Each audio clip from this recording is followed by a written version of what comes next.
नमस्कार, मैं हूं अंकुर और आप देख रहे हैं सत्य हिंदी का न्यूज बुलेटिन। एक नजर अब तक की सुर्खियों पर। दिल्ली के प्रगति मैदान में टनल का 18 महीने पहले उद्घाटन हुआ था, लेकिन अब इसकी डिजाइन समेत कई तकनीकी खामियां सामने आई हैं। प्रगति मैदान टनल में लगातार पानी की रेसा हो रहा है। टनल के फाउंडेशन में दरारें देखी गई हैं। इसी को लेकर राहुल गांधी ने लिखा है कि देश में भ्रष्टाचारियों का अमृतकाल चल रहा है। 777 करोड़ खर्च कर बनाई गई प्रगति मैदान टनल सिर्फ एक साल में उपयोग के लायक नहीं रही। प्रधानमंत्री विकास की हर परियोजना पर प्लानिंग की जगह मॉडलिंग कर रहे हैं और ईडी, सीबीआई, आईटी भ्रष्टाचार से नहीं लोकतंत्र से लड़ रहे हैं। राज्यसभा में खड़गे ने जयंत चौधरी को बोलने से रोका, जिसके बाद जयंत ने कहा कि मेरा अपमान किया गया।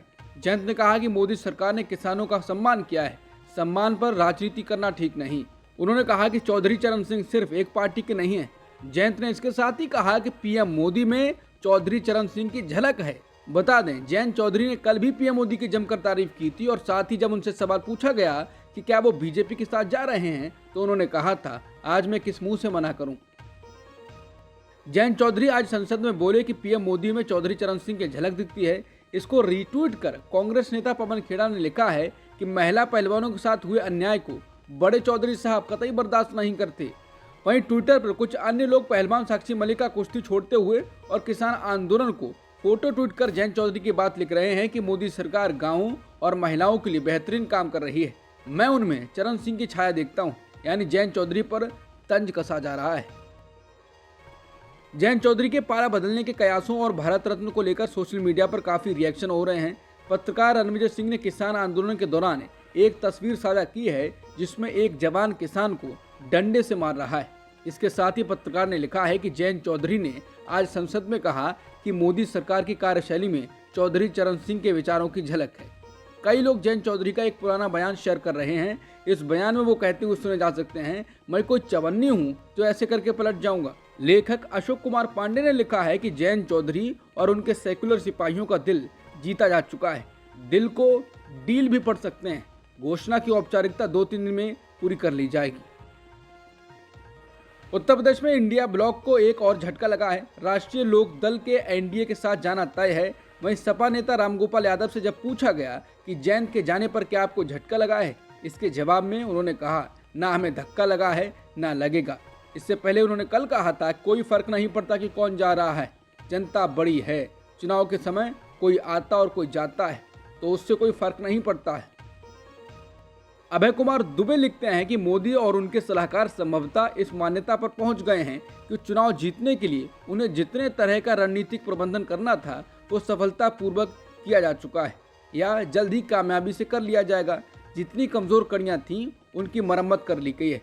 कुछ नेताओं को विपक्ष से छीन लिया गया है, कुछ को विपक्ष में जाने से रोक दिया गया है, जैसे मायावती और चंद्रबाबू नायडू। कुछ पार्टियां जो तंग कर रही थीं उन्हें तोड़ दिया गया है, जैसे शिवसेना और एनसीपी।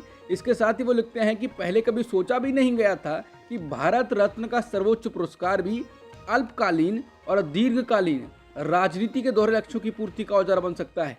कर्पूरी ठाकुर, चरण सिंह और आडवाणी को यह पुरस्कार देकर फौरी लक्ष्यों को तो सिद्ध किया ही गया है, कांग्रेस की राजनीति को आहत करने में इन शिखर पुरुषों की भूमिका भी रेखांकित हुई है।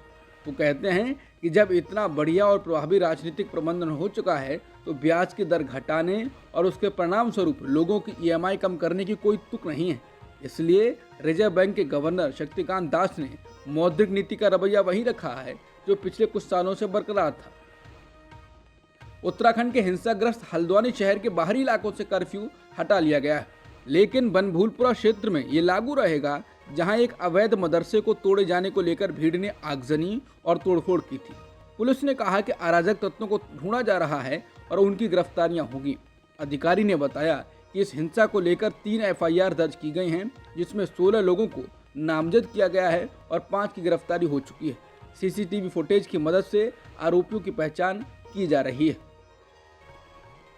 वरिष्ठ पत्रकार निखिल वागले की कार पर शुक्रवार शाम पुणे के खंडोजी बाबा चौक पर बीजेपी के कार्यकर्ताओं ने हमला किया। इस हमले में वो जिस कार में बैठे थे उसके शीशे टूट गए। पुणे के डेक्कन क्षेत्र में खंडूजी बाबा चौक पर उनकी कार पर तब हमला हुआ जब वो निर्भय बनो सभा को संबोधित करने जा रहे थे। इस दौरान उनकी कार पर स्याही भी फेंकी गई थी।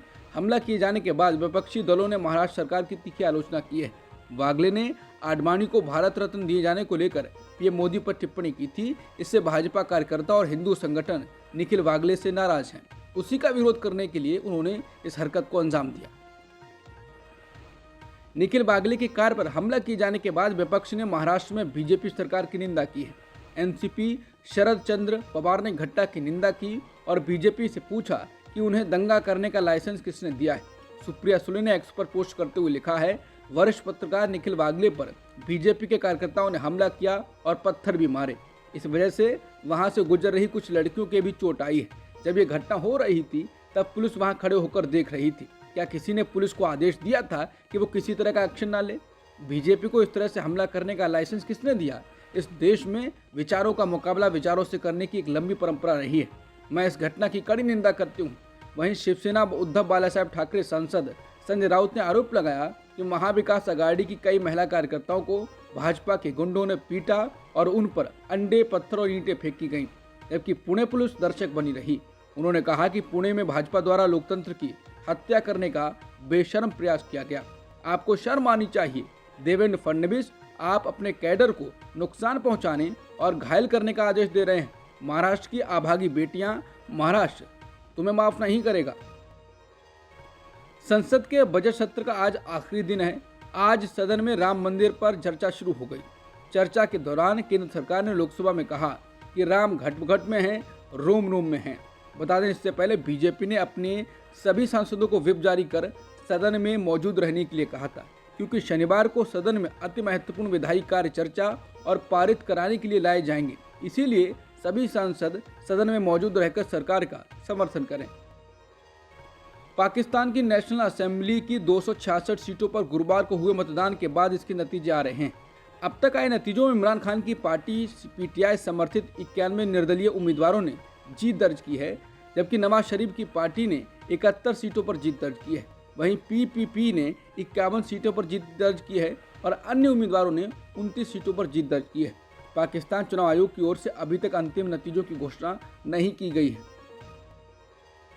पाकिस्तान के आम चुनावों में पीटीआई समर्थित उम्मीदवारों की भारी जीत पर पार्टी प्रमुख और पूर्व प्रधानमंत्री इमरान खान ने बयान जारी किया है। हालांकि ये बयान एआई से बनाया गया है, क्योंकि इमरान खान इस समय भ्रष्टाचार के मामले में जेल में बंद है।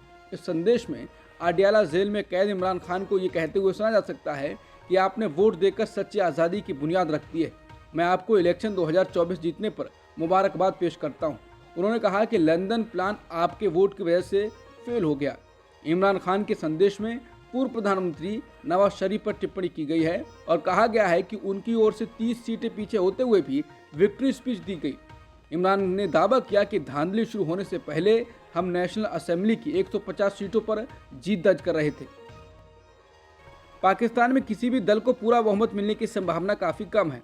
ऐसे में सरकार बनाने के लिए गठबंधन जरूरी होगा। इसीलिए नवाज शरीफ के रुख में बदलाव आया है। उन्होंने कहा कि पाकिस्तान को मुश्किलों से बाहर निकालने के लिए सभी राजनीतिक दलों को एक साथ बैठने और सरकार बनाने की जरूरत है। अब तक की सुर्खियों में इतना ही। बाकी खबरों के लिए बने रहिए सत्यहिंदी.com के साथ।